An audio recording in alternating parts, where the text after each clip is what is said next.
is naturally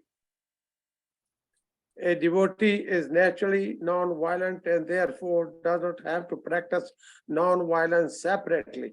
Some people seek purification by joining a vegetarian movement, but a devotee is automatically a vegetarian. He does not need to practice separately in this matter or to join any society for vegetarianism.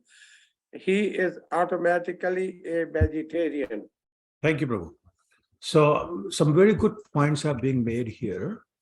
Srila Prabhupada is actually explaining that the devotee automatically develops good qualities without any separate endeavor for it.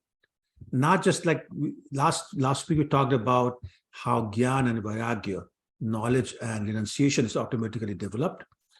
And we quoted a verse from first canto. I think it was something like Vasudeva Bhagavate Bhakti Yogen Prayojita Janayati Ashu Vairagyam Jnanam Chayat Ahatukam. It basically says if you become a pure devotee, the knowledge and renunciation automatically comes without any separate endeavor. Now it's saying, actually, it's not just that, it's more good qualities. I'm saying qualities of the demigod. And that is coming from another verse from Srimad Bhagavatam, which goes something like, Yes Yasti Bhaktir Bhagavati Akanchana Sarvaya Gunay Tatta Samasate Sura Harav Abhaktas Kuto Mahad Guna Manorathen Bhadhavati excuse me, Bhavati Bahi. Basically, what's saying is that all the qualities, the good qualities of the demigods, such as religion or religiosity, knowledge, renunciation we talked about, they become manifest in the body of an unalloyed devotee, a pure devotee, simply from performing that devotional service.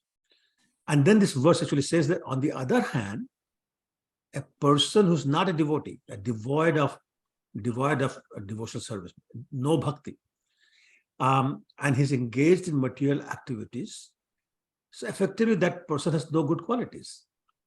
Even if that person is, great mystic yogi, or if he's working very hard maintaining his family, his relatives, he's driven by his own mental speculation. And therefore, he's totally under the shelter of Maya. In other words, he's serving Maya. So how can a person who's serving Maya have any good qualities? So the verse basically saying, if you're serving Maya, you have no good qualities. If you're serving Krishna, you have all the good qualities. And obviously the definition of good here is qualities that will allow you to get out of the material world. And that's basically the definition. So a devotee will develop qualities that will help him get out of the material world. A non-devotee will never have that quality. So any other material qualities, what good are they? They keep him entangled in the material world. So is this point clear? Or do you have any questions or comments? Okay, I have one question. Go ahead, Prabhu. We hear all the time Srila Prabhupada talking about vegetarianism and chanting and getting to the prema bhav, ultimately prema bhav. Now, is it considered veganism is higher than vegetarianism? Is veganism? Go ahead. Is it a high? Is it? My question: is it out of the line or? Okay, so basically, Prabhu, veganism is a rather controversial topic. People will tell you Krishna loved milk, so why would you not want to drink milk or milk products? Because vegans say we don't want to do that because of the violence that's being committed against the cows today. So there is some good point, but if you can find what's known as ahimsa milk, great. But even when it's not ahimsa milk, people say, again, an argument is given that if the milk of a cow who has been tortured has been offered to Lord Krishna, then that cow gets the benefit of offering the milk to Lord Krishna, and therefore it's good for the cow. So this arguments back and forth, I'm not sure if there's a real final answer on that. It's not a question of higher or lower. It's a question of consciousness. It's a question of believing whichever argument you want to believe. So I don't know what the right answer is, Prabhu. I'm not a vegan. If that answers your question, so that's it. Okay, thank you, Prabhuji. Thank you very much. Sure, you're welcome. Anybody else? Prabhuji, I have something to add to the point of veganism and vegetarianism. Please do. Of course, दो different concepts हैं. और एक concept को बनाया गया है कि we are not, going against the torture of animals. But at the same time, we have to remember that when Krishna has created animals, he has created them for some purpose. Right? अगर हम बोलने लगे कि हम कभी घोड़े पे बैठेंगे नहीं because घोड़े को दर्द हो सकता है, how will you, So similarly, the cows, he has, shown us how they were raised before. Of course, they're not raised with the same consciousness now. But this is the same with the vegetables too. We are not raising our vegetables with the same consciousness that we were doing before. We're adding pesticides and whatnot.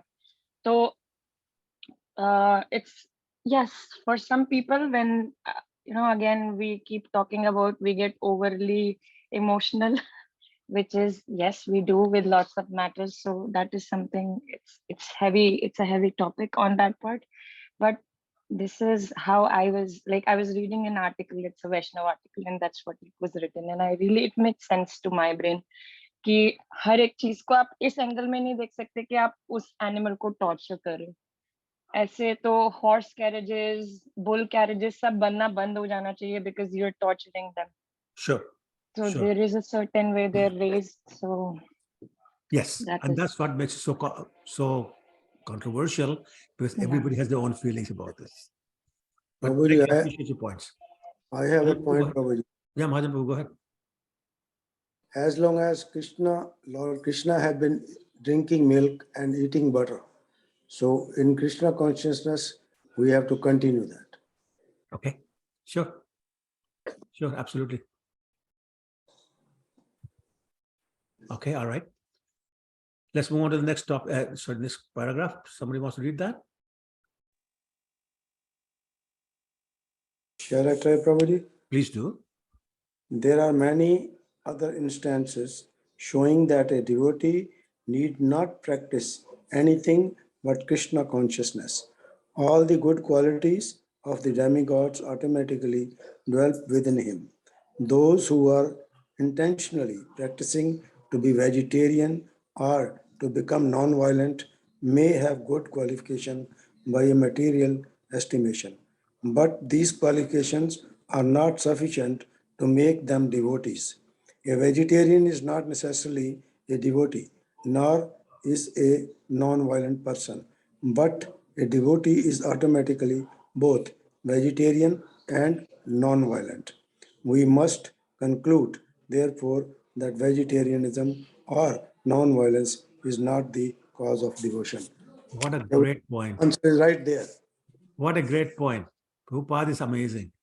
He's saying, okay, what is more important? You To be be a a devotee? Exactly. You be a devotee or a vegetarian, a non-vegetarian, or a vegan or whatever. So he's saying, work on becoming a better devotee. Follow the four regulative principles. Don't get too hung up on other things, because other things don't make you a devotee. Sure, consciousness has an impact on your quality of devotion, and deliberately you should not be doing all those things. When it comes to controversial points, Prabhupada is saying, work for the higher principle.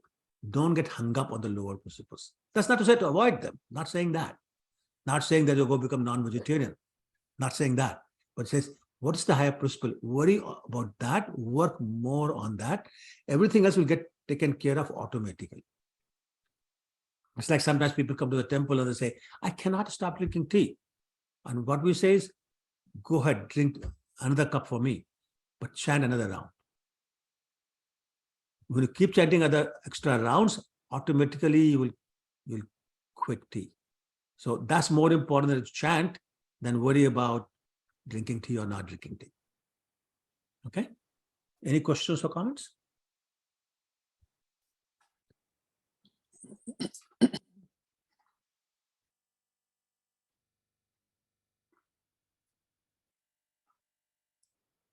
Okay. Nima Mata is saying something about the Mrigari. Same thing. Narad Muni told him to go start chanting and basically change his mindset completely, so much so that he stopped stepping on ants. We'll talk about that later on. Okay, so next paragraph. Can I read? Yes, please do. In this connection, there is a story in the Skanda Purana about a hunter who was converted into a great devotee under the instruction of Narad Muni. When the hunter became a perfect devotee, he was not prepared to kill even an ant.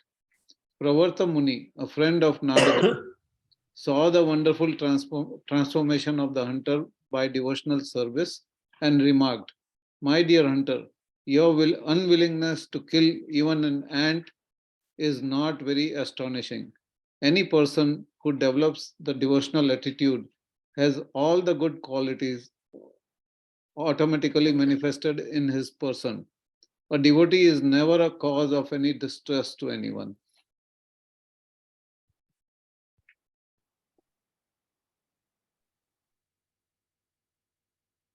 Okay, there's another line in my notes. Devotees never cause. Oh, okay, sorry. Yeah, okay, no, that's it. That's it. All right. So, as Nima Mataji was pointing out, the story of Mrigari. So everybody's aware of the story of the hunter? Is there anybody who does not know the story? Okay, all right, so that's good. Sorry? I don't recollect it, Prabhuji, sorry. Okay, that's Or okay. maybe, yeah. That's okay. I'll just say it quickly.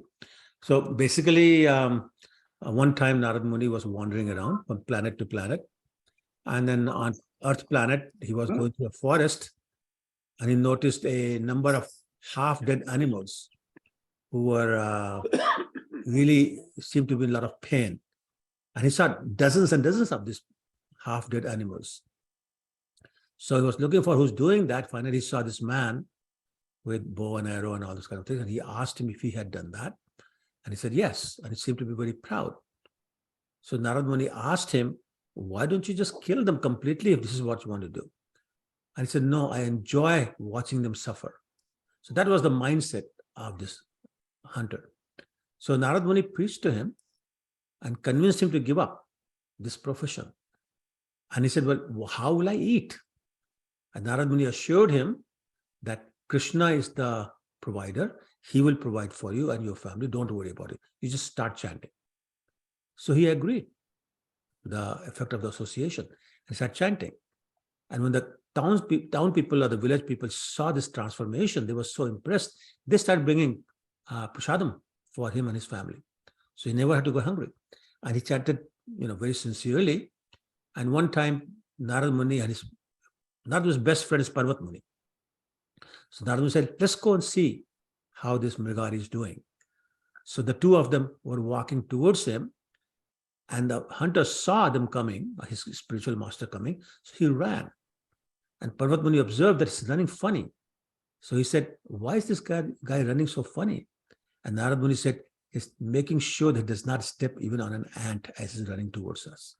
And that was a transformation in consciousness of this person simply from the devotee association.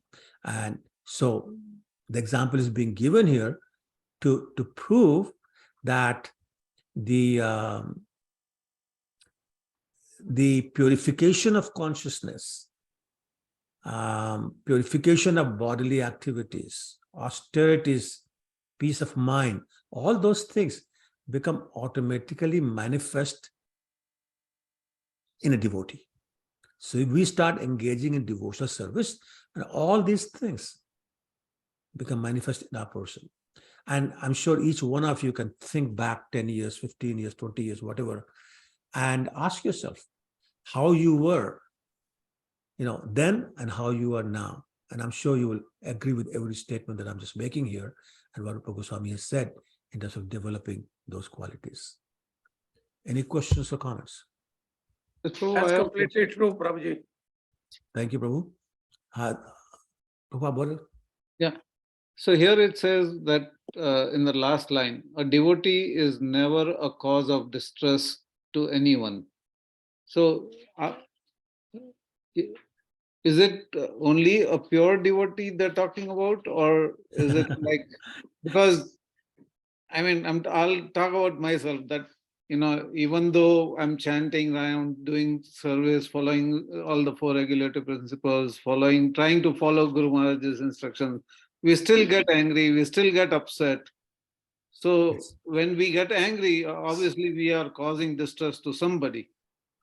So how does it apply, or how do we? So this is about pure devotees. Okay. Yeah, and that's what we observe in ISKCON. In ISKCON, the unique thing about ISKCON is we expect everybody else to be a pure devotee, and we judge them like that, and that's what causes so much conflict within ISKCON. So yeah, this talk about pure devotees. Okay. Thank you, Prabhu. Sure, you're welcome. Okay, next paragraph. Okay, can I read, I can- Prabhu? Please do, yeah.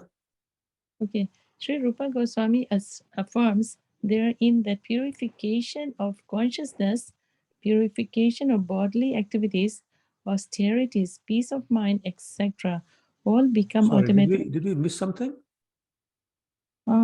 I'm reading Sri Rupa Goswami affirms here in that there are 9 different kinds of devotional service. There's a There's little after- paragraph before that. before that, Prabhuji, small paragraph. There is, what he okay, I'm reading. sorry. I don't have it. Okay, go ahead. Sorry. Okay, in this connection, Okay, go ahead. and there is a story in the Skanda Purana about the hunter who was converted into a great devotee under the instruction of Narad Muni. When the hunter became a perfect devotee, he was not prepared to kill even an ant. Parvada Muni, a friend of Narada, saw the wonderful transformation of the hunter by devotional service and remarked, "My dear hunter, your unwillingness to kill even an ant is not very astonishing. Any person who develops the devotional attitude has all the good qualities automatically." This paragraph is done, Prabhuji. I'm really confused. I thought that's what Bhadra It's Krishna already Prabhu did. done. Just no. Mataji was reading correctly earlier. Uh, Okay, okay, I'm sorry. I'm causing confusion. Go okay, ahead. anyways. Any person who develops the devotional attitude has all the good qualities automatically manifested in this person. A devotee is never a cause of distress to anyone. And I think this is where I started. Sri Rupa Goswami affirms there herein that purification of consciousness, purification of bodily activities, austerities, peace of mind, etc., all become automatically manifested in a person who is engaged in devotional service. Yeah, can I read the next one because it's so small? Yeah, please go ahead. Sri Rupa Goswami affirms herein that there are 9 different kinds of devotional service, which are listed as hearing, chanting, remembering, serving, worshipping the deity in the temple, praying, carrying out the orders, serving Krishna as a friend, and sacrificing everything for him. Each and every one of these processes is so powerful that if anyone follows even a single one of them, he can achieve the desired perfection without fail. For example, if one is attached simply to hearing about the Lord and another is attached to chanting the glories of the name, both will achieve their desired goal in devotional service. In the Chaitanya Chaitamrita, this has been explained. One may execute 1, 2, 3, or all the different processes of devotional service, and at the ultimate end, he will achieve the desired goal of being established in devotional service. Hare Krishna. Thank you. Sorry about the confusion, Maharaj. Okay, so basically, we know the 9 processes of devotional service, correct? And the point being made here by Rupa Goswami is that any one of them is good enough to get us the ultimate goal, which is the love of Krishna. We can execute one of them, we can execute 2 of them, or all 9 of them. So what you have is ekang or anekang. Ek means one, anek means many. So you have ekang devotional service or anekang devotional service, which means basically you can obtain devotional service with just one limb of devotional service or many limbs of devotional service. Okay. The point is that we should focus on Krishna somehow or the other.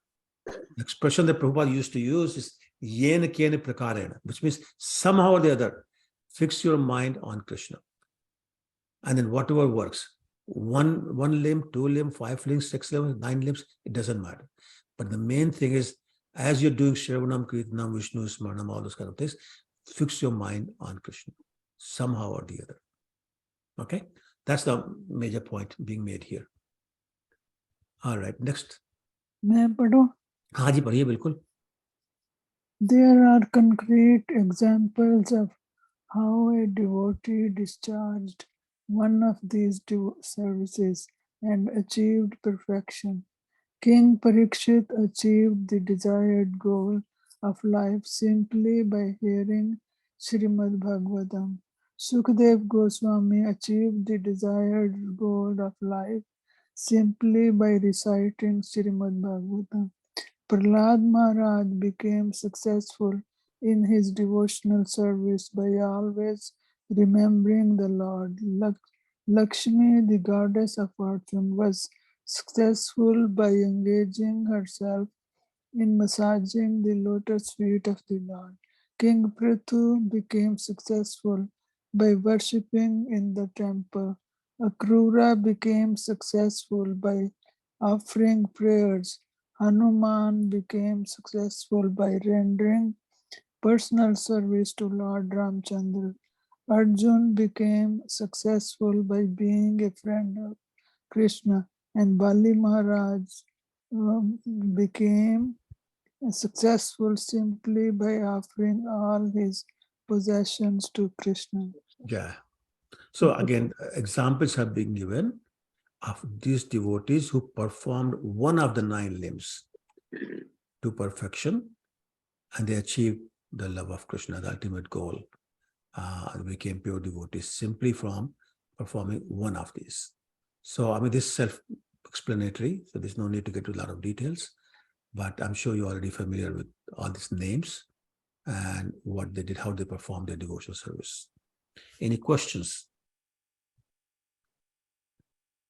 Prabhu, I have a question. Mm-hmm.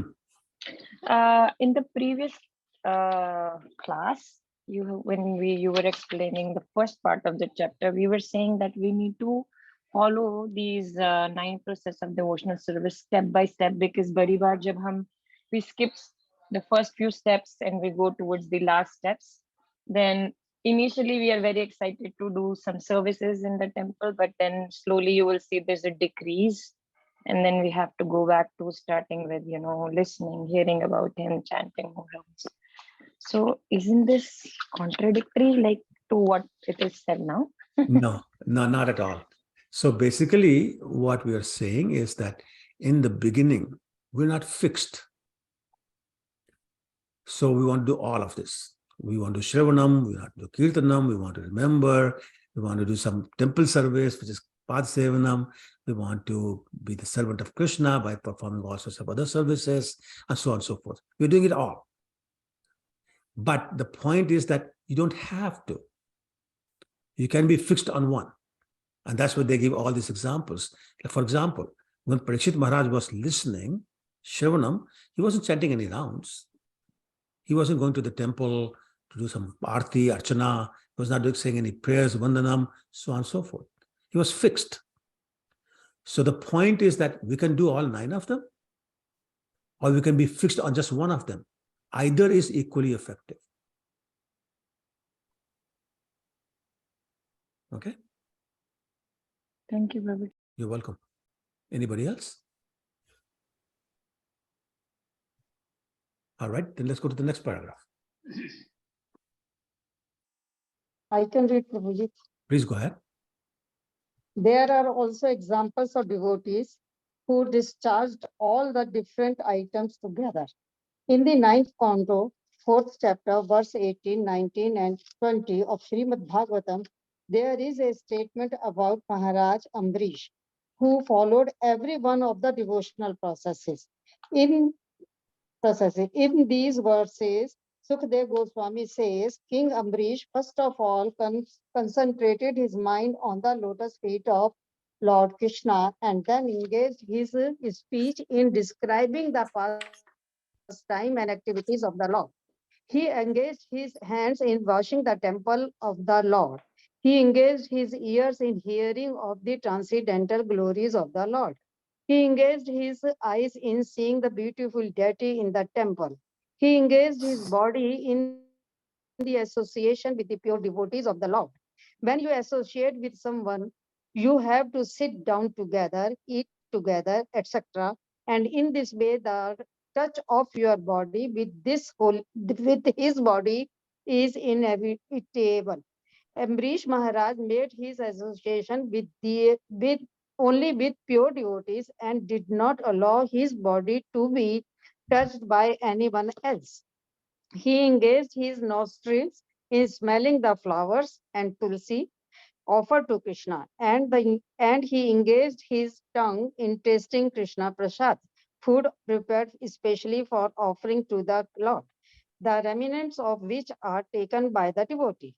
Maharaj Ambrish was able to offer very nice prasad to Krishna because he was a king and had no scarcity of finance. He used to offer Krishna the most royal dishes and would then taste the remnants as Krishna Prasada.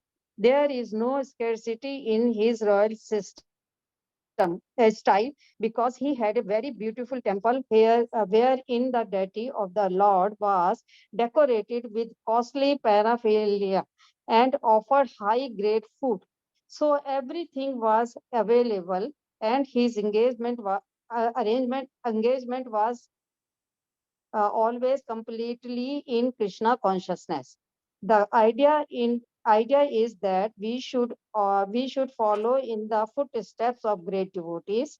If we are unable to execute all the different items of the devotion service, we must try to execute at least one of them, as exemplified by various acharyas.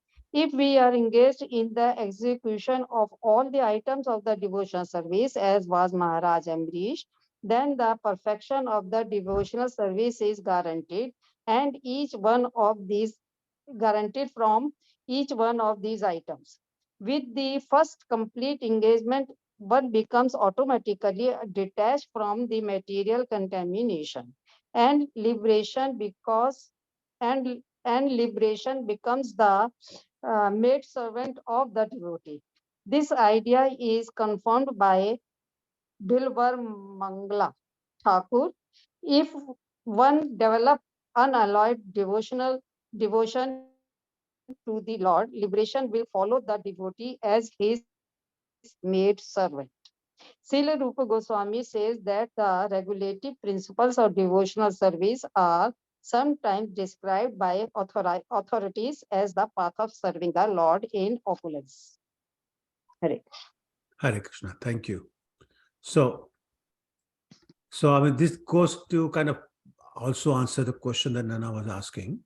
You can do 1, 2, 3, or all 9 of them. Maharaj Ambrish was known for performing, actually, the way it's described is that he was known for engaging all his 11 senses in the service of the Lord.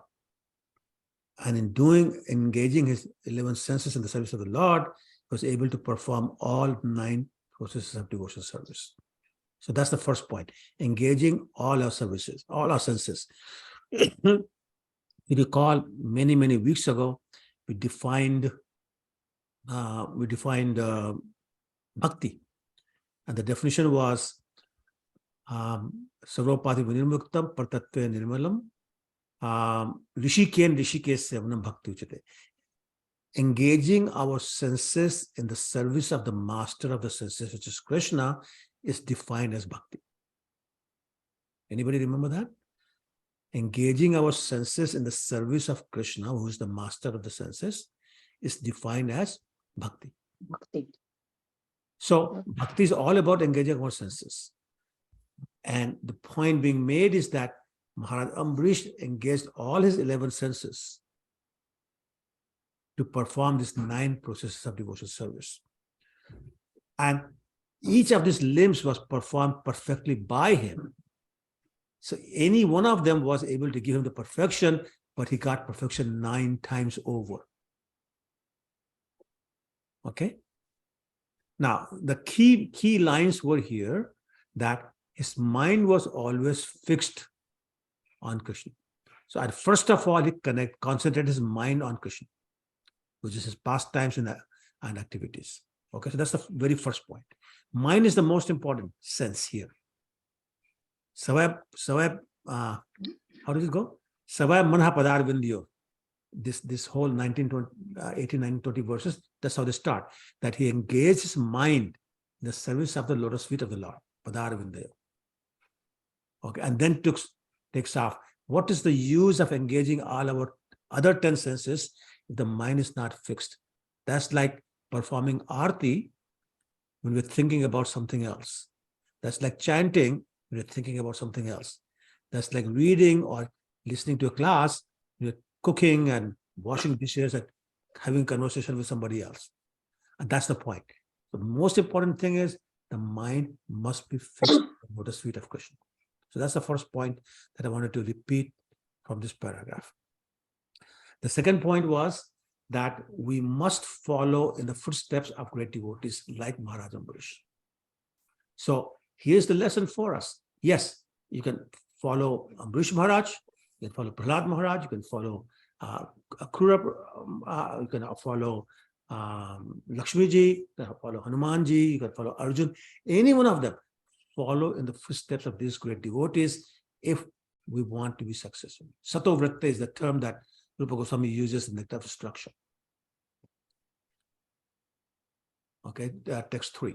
So that's the second point that I want to make from this third point that I think I've said already, but I'm going to repeat because it says here, perfection of devotional service is guaranteed from each one of these 9 items. With the first complete engagement, one becomes automatically detached from material contamination. And when that happens, the devotee doesn't even want mukti, which is what is quoted here. That Bilwangapur Thakur said that I don't want mukti. When I do my bhakti, mukti is standing there in the back with hands folded, asking for service. I'm not the one looking for liberation or mukti. Mukti is looking for me. Meaning that devotee is automatically liberated. Okay. Now,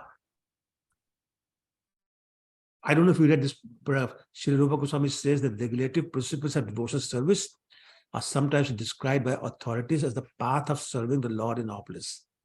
So this is the Vaidhi Bhakti that we're doing, that we perform any of these 9, along with following the regulative principles, and that is your Vaidhi Bhakti. Any questions or comments? Madhu Mata, you got a frown on your face. It's not making sense? No, Huh? it's okay, Prabhu. Okay, all right. Anybody has questions? Yeah, Prabhuji. So please go ahead. Vaidhi Bhakti, when it comes to the prema, Prabhuji, so up to the bhava and prema, that Vaidhi Bhakti transcends somewhere, right? So when it goes to Vaidhi Bhakti, then bhava and then prema. So Vaidhi Bhakti goes to Raganuga. Yes. We'll talk about next chapter, that hopefully today. And then Raganuga turns into bhava, Yeah. turns into prema. Bhakti. So when you get to Raganuga Bhakti, the rules go away. Okay. It's no longer Vaidhi Bhakti. It's a sadhana bhakti, but no rules and regulations. Okay, Prabhuji. But it's spontaneous love. Vaidhi Bhakti we need because we don't have spontaneous love. We need to be pushed. Raganuga and above, there's no pushing required. You're doing it from within. There's no external pushing. There's internal pushing is there. So that may be opulent or may not be here. This only line I was. Well, so opulent basically forces you to become Vaidhi. Because opulent service means you're seeing Krishna's opulence. So now you're afraid, you're seeing his majesty, you're seeing him as the Supreme Personality of Godhead, you're just a servant. The relationship is very formal. So therefore, all the rules and regulations come in. Prabhuji, understand. It's on reverence. That's what I Correct. was missing Correct. that word. Opulence, I took it, serving in a sumptuous manner, like No, preparing nice. not that. No, No. okay. No. Sorry, Prabhuji. I understood correct now. Okay, Thank you. sure. Anybody else? Want to add, I think my understanding is Vaidhi Bhakti, the main driver is that we are doing because Shastra says it or Guru says it, right? So someone says it and we are doing as rules. And but when it comes to Raganuga, it's automatically coming. Sometimes people feel there are no rules, meaning nothing followed, but Raganuga Bhakta also follow rules, but it's just that the driver is from within, like Correct. spontaneous. Yes, well, thank you. But the point I was making was that they don't have to follow rules. They may not. Okay, all right. Now, okay, that's the end of the chapter, right? Yep. Okay, any questions or comments before we go to the next chapter? The next chapter is very heavy.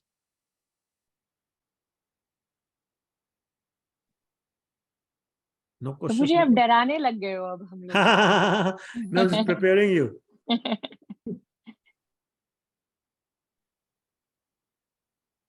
We have you, Prabhu, so no worries. No, and that is the fear. You got me. That's the fear. Okay, all right. Now, before we start reading chapter 15, I want to make some comments. Excuse me. The title of the chapter is Spontaneous Devotional Service. So everybody remembers the 3 levels of bhakti?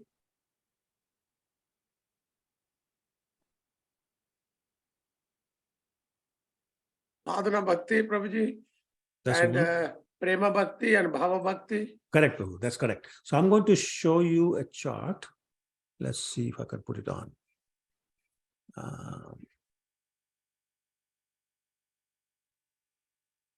Does everybody see it? Yes, Prabhuji. Yes, Prabhu. Okay. So this should be familiar to you because we discussed this a long time ago.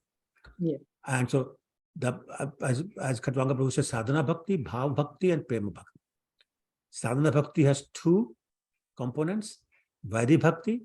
So you remember the verse, Ado Shraddha, Tato Sadhu Sang, At Bhajana Kiya, Sat Arth Nivritti. Remember that? So these are the 4 items of those 9 that are under Vaidhi Bhakti. Then once you become fixed in your devotional service, Nishtha, and you develop the taste, and you become attached, that is your Raganuga Bhakti. Okay? And Raganuga Bhakti then leads to Bhava Bhakti, which then leads to Prema Bhakti. I just want to show you, just to kind of refresh your memory, that so now we are coming to this, actually something more than this. All right?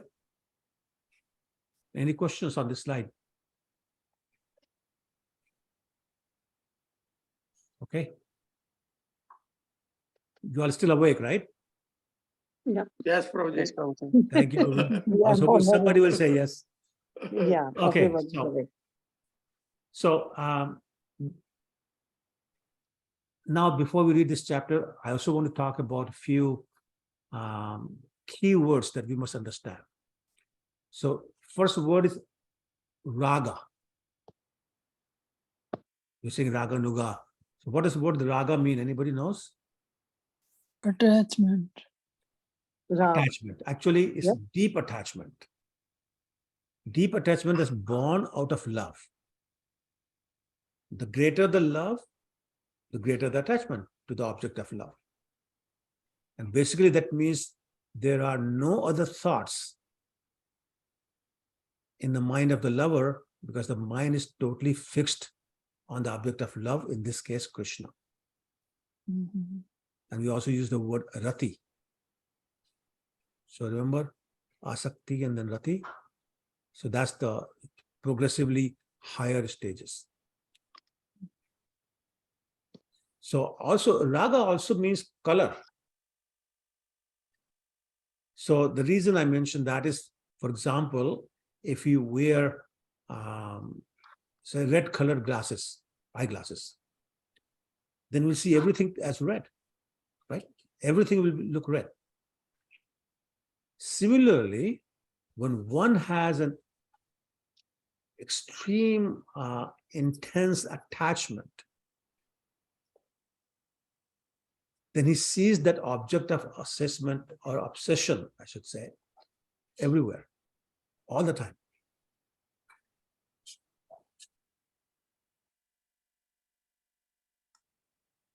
Which is very different from the passion we observe in the material world, because that is a very, very weak and perverted reflection of the attachment. It's weak and perverted because the selfishness comes in. It's perverted because I'm attached to something because it serves my interest. It's not about the pleasure of the other person. Whereas the real raga is the passionate obsession with pleasing Lord Krishna.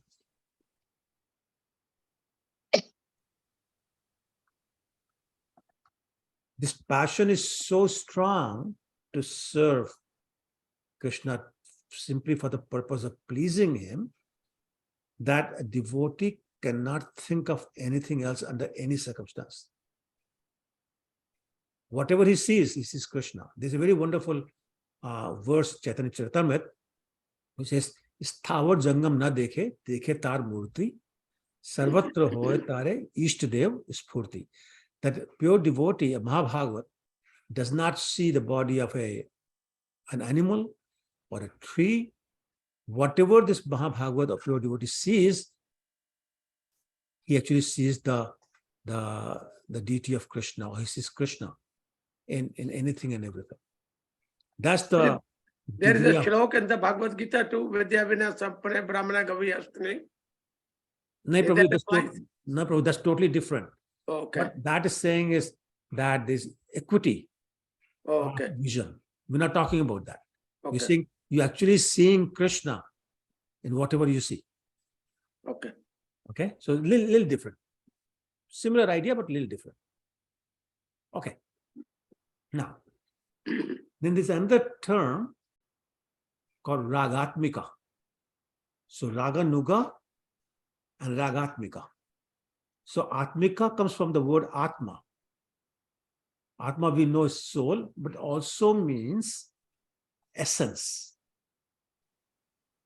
So it's like our essence is soul, not the body. Okay, is that point clear? Our essence is the soul, not the body, because we are the soul, we're not this body. So ragatmika means attachment of the soul, which means that those whose atma, the very essence, is intensely attached to Krishna, and those who want to eternally serve Krishna, those people are known as ragatmika bhaktas. Should I say this again?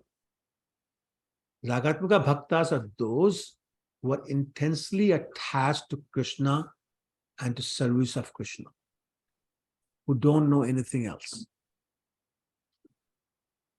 Okay, that is ragatmika bhakti. Now, who are ragatmika bhaktas? Is all the eternally liberated servants of Krishna who reside with him Golok Vrindavan and come down to Bhumi Vrindavan with him as ragatmika devotees. So typically these devotees are found only in Vrindavan. Every once in a while you see some special associates of Krishna as ragatmika bhaktas, in Dwarka, but nowhere else. That's it.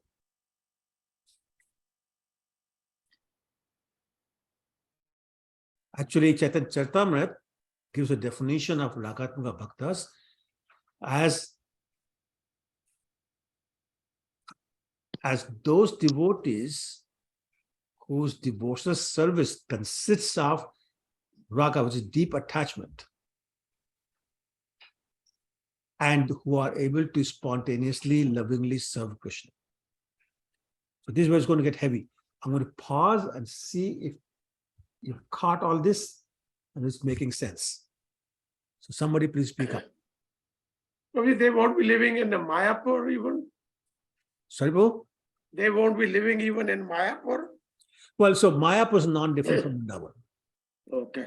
And so, but the point is that not every devotee in Mayapur is pure devotee. Whereas when Lord Krishna appeared, everyone in Vrindavan was pure devotee. And that's the difference.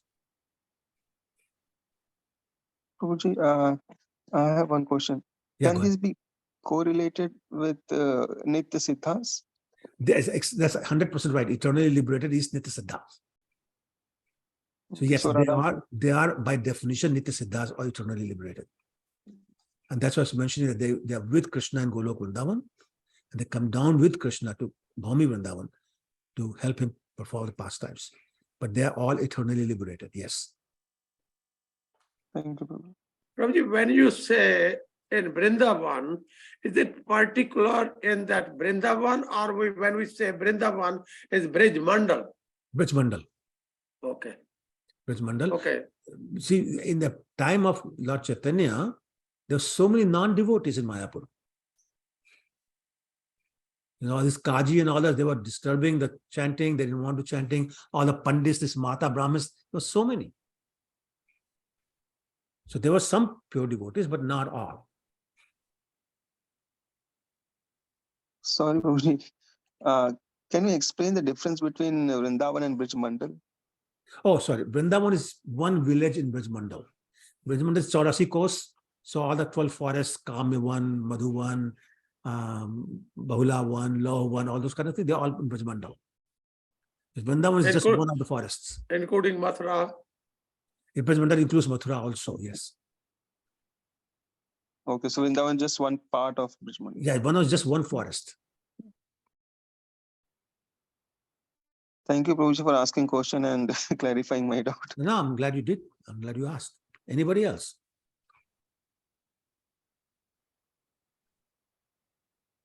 Okay, because when we throw so many definitions, it becomes a little confusing. And that's why I want to make sure that I'm not losing you here. Okay, so one more time. The definition of Ragatmaka Bhakti is, you can say, spontaneous attraction for, because you're talking about Krishna, so let's say Krishna here. It could be anything, but let's talk about Krishna. Spontaneous attraction for Krishna while completely absorbed in the thoughts of Krishna, with an intense desire for love, to love Krishna. Okay, so Ragatmaka Bhakti is spontaneous attraction for Krishna while completely absorbed in the thoughts of Krishna with an entire desire, intense desire to love Krishna. Three things. Sorry, Prabhuji, again. This is a definition of Raga Nuga Bhakti or Raga Atmika? No, we're talking Ragatmika here. Okay. So all this time we'll be talking about Ragatmika. Okay, Prabhuji. Okay. In my explanation, I have not talked about Raganuga. So these people have to be, you can say, mostly liberated souls. From Not mostly, they're all eternally liberated souls. Liberated souls. Okay. Clear enough, Prabhuji. Okay. Prabhu, I have a question. Bolo. When we say that the Braj Mandal is 84 kos, right? So then if everything is equally important, then why do we stress only upon Vrindavan more than any other place in the Braj Mandal? Because all the time we only talk about visiting Vrindavan or going to Vrindavan, doing Govardhan Parikrama, and we don't discuss as much or stress upon as much about the other places in the Braj Mandal. Well, we do, and Govardhan is not in Vrindavan, by the way. Right. Yeah. Sorry. It's not in Vrindavan. So just my point is, Yeah. so there are other places that it's just the quality of pastimes and number of pastimes that determine the quality of the place. So maximum pastimes, especially loving pastimes between Krishna and Radha, happen in Vrindavan, but even more that they happen in Govardhan, even more than that they happen in Radhakund. So even Vrindavan is not the highest. Radhakund is the highest. Next lower is Govardhan. So it's just that people generally, when you say Vrindavan, they include Radhakund, which is not Vrindavan. They include Govardhan, which is not in Vrindavan. It's just loosely speaking. Okay. Okay, that's not a strict definition of the town of Vrindavan or forest of Vrindavan. Thank you. Sure. Anybody else?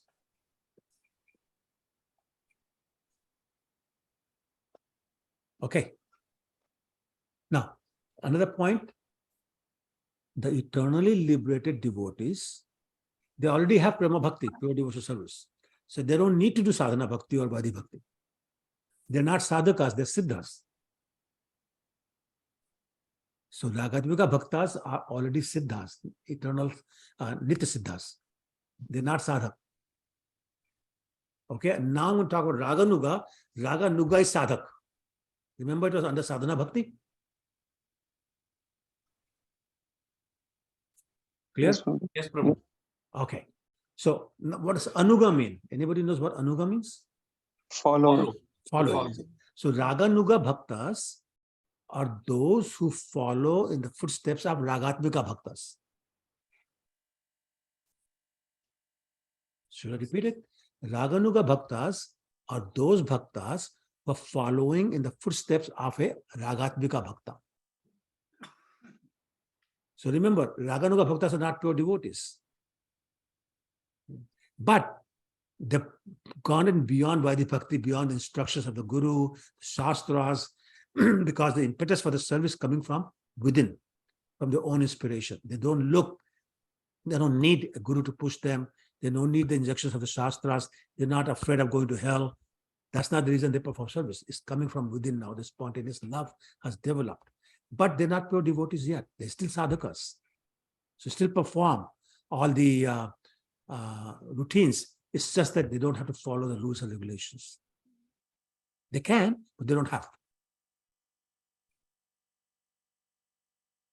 Okay, so by continuously rendering service through the process of Vaidhi Bhakti, one's natural inclination is to love Krishna is gradually awakened. And that is what spontaneous attraction means. And that is Raganuga Bhakti. Is that confusing? No, Prabhuji. Okay, so now whose footsteps would you follow in? Depends upon your own mood. So if your mood is Vatsalya Ras, if your mood is, excuse me, conjugal love, if your mood is service, if your mood is fraternal, friendship, then you'll follow a devotee in that mood, in that rasa, in that mellow. So for example, if your mood is Vatsalya, then follow the footsteps of Yashoda Maiya, Nanda Maharaj. If your mood is fraternal, then follow Subal, Madhumangal, all those friends of Krishna, and so on and so forth. So Raganuga Bhakta chooses a Ragatmika Bhakta to follow based on his own mood. Okay? So you appreciate the Ragatmika Bhakta who's manifesting the same mood as you have. Therefore, the Raganuga Bhaktas appreciate that mood and they eventually develop that mood of the Ragatmika Bhakta. And that's how the process happens. So once again, Ragatmika is eternally liberated, Siddha stage. Raganuga is Sadhaka stage, but not Vaidhi Bhakti. The ultimate sadhana bhakti is Raganuga Bhakti.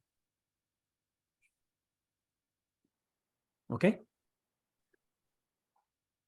So what that means is that to understand Raganuga Bhakti, we must first understand Ragatmika Bhakti. So chapter 15 and the beginning of chapter 16 is actually all about Ragatmika Bhakti. So please make a note. For whatever reason, the word Raganuga is used in chapter 15. But every time it says Raganuga, read Ragatmika. That's going to get confusing, but just a general statement I'm making. In chapter 15, everywhere the word Raganuga is used, actually they mean Ragatmika, which again is done by the eternally liberated devotees. Prabhuji, I have one question. Prabhuji, in our Krishna consciousness mood, they always emphasize on basically sadhana bhakti. Huh. So, So wherever we go, whether we are in Vrindavan, whether we go to Mayapur, or we go to the local temples, or whatever we do, practice in our daily life, we basically are taught or emphasized on sadhana bhakti, Prabhuji. Is it not right, Prabhuji? Or that is correct. So is that a statement or an objection? no objection. But don't they, like, what my question is, like we are studying here now in Raga Atma Bhaktas, right? So does this one, like in Krishna consciousness, they, like, now we are reading this one, but for a regular devotee who is going to Hare Krishna temple or Krishna consciousness, does at certain level this thing is taught? Like if we have, suppose we have not joined this class, we are not studying this nectar of devotion, then like the people who are not in connection with studying this, like your class, I would say, then they got to be missing certain part, or what exactly, where they will stand? Will they ever reach to Ragatma Bhakti, or what will be their situation? So Prabhu, that's why we're doing Vaidhi Bhakti, so we can slowly, gradually graduate to the next stage. It's stage by stage movement here. So those who are performing Vaidhi Bhakti, they eventually will move up depending upon their sincerity, depending upon their surrender, depending upon their commitment, right? So this is why we are all at a very low level of Vaidhi Bhakti, all of us. So that's all we talk about, because that's all we can understand. We can't even understand Ragatmika Bhakti. Today we're just defining what it is. That's all we're doing, just defining. So you know where the goal is, but that's it. It's like, for example, somebody say, I want to go to the moon. Fine, so now you know you want to go to the moon, but you have no idea how to get there. Vaidhi Bhakti will tell you how to get there. And then they'll say, well, you know, there's going to be a international station somewhere in the space. So you can go and rest for a few days and do some more work and then take it from there. And so on and so forth. This is why you have the stages of rockets in the launches, satellite launches. First stage, second stage, third stage. That's the whole idea. That's what we are doing. So we are in the first stage. We are in grade 2, and we know we want to do PhD, but we're still in grade 2. So yes, you know, there's a prospectus, there's a syllabus, there are different grades you have to go through, different schools you have to go through. Eventually you will get there. Right now you just have an idea that you want to do a PhD. What is PhD? We don't know. So I don't know if I'm answering your question. Yes, Prabhuji, that's what I am just thinking. It might take us life after life to reach to that level. You know? I think you can count on that. Yes. Yes, I mean, you know, it's not easy. We're just very fortunate that at least we are studying the process. We're very fortunate that at least we are studying the end goal. We're fortunate that we have association of, you know, pure devotees like Srila Prabhupada is our spiritual master, the whole world's spiritual master. And he has left so much literature that tells us how to get there. We're very fortunate. So eventually we'll get there. Prabhupada has guaranteed it. If we keep chanting and following the 4 regulative principles, we will one day get there.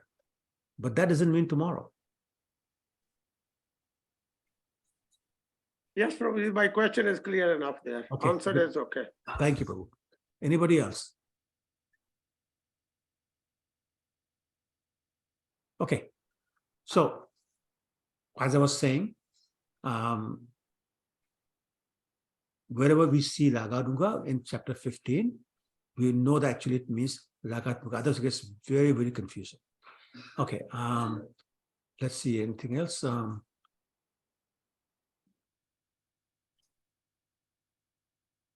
The whole idea of chapter 15 is to establish that Ragatmika Bhakti is the perfect devotional attachment found mainly or mostly only in the residence of Vrindavan. Like I was saying, some exceptions might be in Dwarka Leela, but otherwise mainly Vrindavan. Whereas Raganuga Bhaktas, they're sadhakas or sadhana, perform sadhana bhakti, who are aspiring to develop the devotional mood to the level of Ragatmika. So Raganugas are aspiring to become Ragatmika. Okay? And to absorb our mind in Krishna, we need to be at a minimum, be at the level of spontaneous devotion of Raganuga Bhaktas. All of us who are performing Vaidhi Bhaktis find it very difficult to fix our mind. And that's why we have inattentive chanting. We're thinking about something else when Aarti is going on. We're observing other people, what they're doing, who's talking to whom, what they're talking about. Or we go to other people and start asking questions as the Aarti is going on. All that is because we're not able to fix our mind on Krishna when this activity is going on. So the essence of sadhana is an absorption of our mind in Krishna. Until we are able to do that, we're missing the essence of our sadhana, devotional service. So when we have spontaneous love, spontaneous emotion for Krishna, it's easily done. But when you are doing regulated practice like Vaidhi Bhakti, it's very difficult to do. Okay. I'm going to stop here and see if there are any questions or comments. So Prabhuji, again going back to the 9 steps, right? So you have to go reach to the asakti, and then only bhava comes. So minimum asakti one has to rise to think of, that is the highest stage of this Ragatmika, right? No, Raganuga. Raganuga. Sorry, yeah, Raganuga. Yeah. So, and that's why we keep talking about asakti, the deep attachment. Right. And that's what it's about. Until you have deep attachment, your mind cannot be fixed completely. It's only with deep attachment. It's like, I always give the example of a child watching his favorite TV show. There is so much asakti there that mother may be calling very loudly his name and he won't even listen. He's not ignoring. He's just not listening because mind is absorbed on the TV show. So somehow we have to get to that point where our mind is so absorbed on Krishna that nothing else attracts us. Does not divert our attention. It's like the bird's eye for Arjuna. Always sees that eye.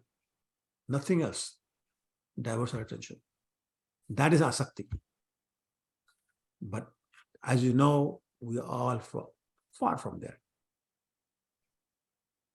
Prabhuji, are there any symptoms for those Raganuga Bhaktas we can see?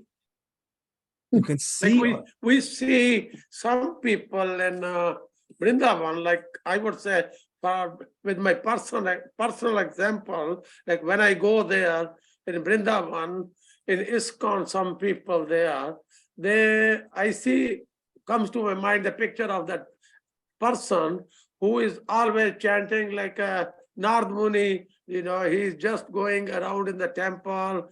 I see him, some white body person, he's always having something in his hand like a Narad Muni, and he's chanting always and dancing and all that, in that way. Is there some symptoms we can see like of such persons like a Raganuga Bhakta? We can talk about symptoms. What we cannot talk about is Sorry? Symptoms, right? Yeah, that's what I'm saying. We can talk about the symptoms, but we don't know whether it's genuine or not in a person. So Mhm. just because somebody is dancing and chanting all the time doesn't mean he's a Raganuga Bhakta. He may be, but we don't know. So a Raganuga Bhakta is one who does not talk about anything else but Krishna. The one who you can see that feels sincere love for Krishna. One who manifests these qualities of always wanting to perform one of the 9 processes of devotional service and nothing else. Not very particularly fussy about the rules and regulations, but you can see it's coming from the heart. So those are the general symptoms. But the problem is those symptoms are also in the sahajiyas. Those symptoms are also in those who are doing a show off. So how do you know which is genuine? I have no answer. Mhm. Only Krishna knows, and I don't need to know. Okay. But those are the symptoms. If somebody wants to do it for prestige, they can do it. And maybe they do get some respect and adoration and all those kind of things. But Krishna knows. But we don't need to worry about that. Let's not worry about who's Raganuga, who's not. Don't worry about that. But when we going to Vrindavan, Prabhuji, we should consider, I would say my personal idea is like we should consider everybody like an advanced devotee who Exactly. lives in Vrindavan. Exactly. Not just Vrindavan, even Toronto or Vancouver or wherever we are. Everybody else is pure devotee. That should be our mood. Mhm. It's not ours to judge the purity of somebody's devotion. Okay, that's true. Real humility is everybody's better than me. Everybody is pure devotee except me. So That's proper humility. Dasan Das practically. Dasana Das, of course, Dasana Das. But everybody is better. Everybody's better. But as you know, our problem is the reverse. I'm better than everybody else. But we should consider others are better than us. That's what I'm saying. Yeah. It's hard to do, but that's the right mood. Prabhuji, then in that case, if that is the case, then how we appreciate the mercy we have been bestowed by our Guru Maharaj, by our Srila Prabhupada, or by our previous acharyas, as compared to a person who is just standing on a bus stand. He doesn't know anything about Krishna, or, in a way, I would say, when we compare ourselves with those people who doesn't know what there is any Maha Mantra in this age to be chanted, and that way when we see those people, then we consider ourselves to be like fortunate enough to get into the association of or get the mercy of Srila Prabhupada or our previous acharyas, or to get into the Krishna consciousness. Then how we compare ourselves like to be not like better than them, at least we can consider ourselves to be fortunate to get the association of nice sangat, you can say. That is what is coming to my mind, Prabhuji. I don't know if this is the right question or not. No, it's not a question, not nice or nice. Basically, Prabhuji, the point is the two are not related. We should be very grateful for all the mercy we have received from our spiritual masters, disciplic succession, Lord Krishna himself. So very grateful to engage us in the service of Krishna. Perfect. And we should only compare ourselves with ourselves. Am I a better version of me today than I was yesterday? How am I going to become a better version of me tomorrow than I am today? That's where our focus should be. When we're doing Vaidhi Bhakti, that should be our focus. And not worry about who's better, who's worse. The only time we should worry about who's better, who's worse is if we are prepared to show our compassion. Yeah, that is what exactly I mean. So I could not explain you properly, but That is what I mean, Prabhuji, So exactly. in that sense, it's fine. But there's a genuine compassion, not, oh, I feel better because now I can tell this guy something. I can ask his questions, I feel better. That's not the point. That's not compassion. Yeah, yeah. Okay. So if feel genuine compassion for somebody who's not so much into Krishna consciousness, then that's fine. That's what's called preaching. Mhm. Okay. Yes, Prabhuji, that answered my question. Okay, that's you. good. Thank you. Anybody else? So, Prabhuji, I just wanted to thank you for taking the 10-15 minutes to explain very, very clearly.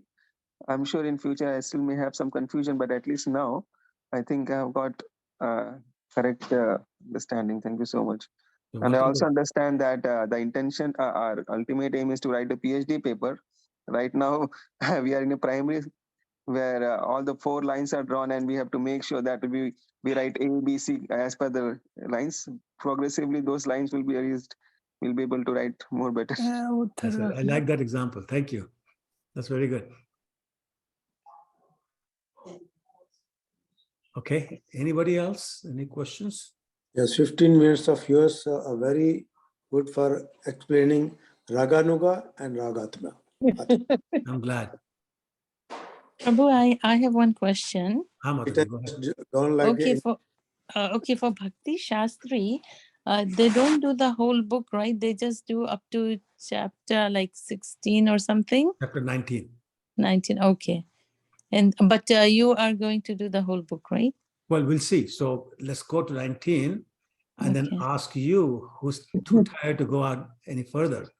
Because as we go further, it gets heavier and heavier. We will keep going, Prabhuji, till end. So we'll see. Thank you. We'll see. Thank you. We'll keep going. If the numbers go down, number of people attending, then I'll know it's getting too heavy. We'll see. Numbers don't go down, Prabhuji. Okay. It will stay as is. So we'll see. I mean, Yeah. We are gaining something. Yes. Every day we are gaining. Of course. These two words, it got into my head today perfectly. Great. That's great. Okay. Anything else? Anybody? Any other questions? So instead of starting the chapter now, we'll stop and we'll start that next week with this background. Hopefully we'll remember this discussion about Raga Nuga and Ragatmika. And then we'll take it. Okay. All right. Mancha kalpatarubhyascha kripasya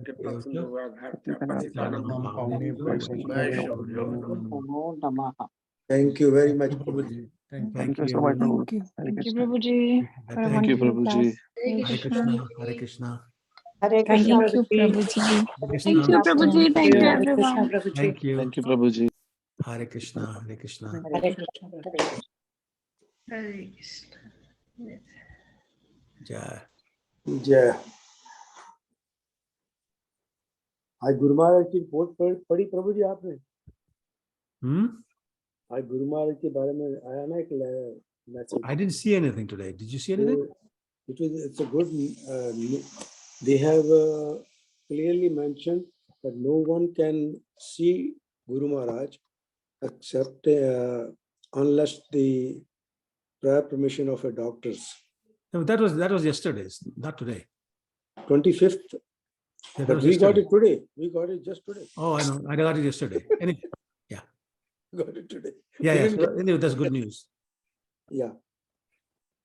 Okay. All right. Very strict on that there. Yeah, no, that's good. That's very good, Prabhu. Yeah. That's very good. Yeah.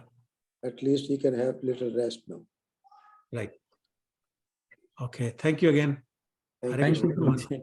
Thank you. Hare Krishna, Pitashri. Hare Hare Krishna. Krishna. Hare Take Krishna. care. Hare Krishna.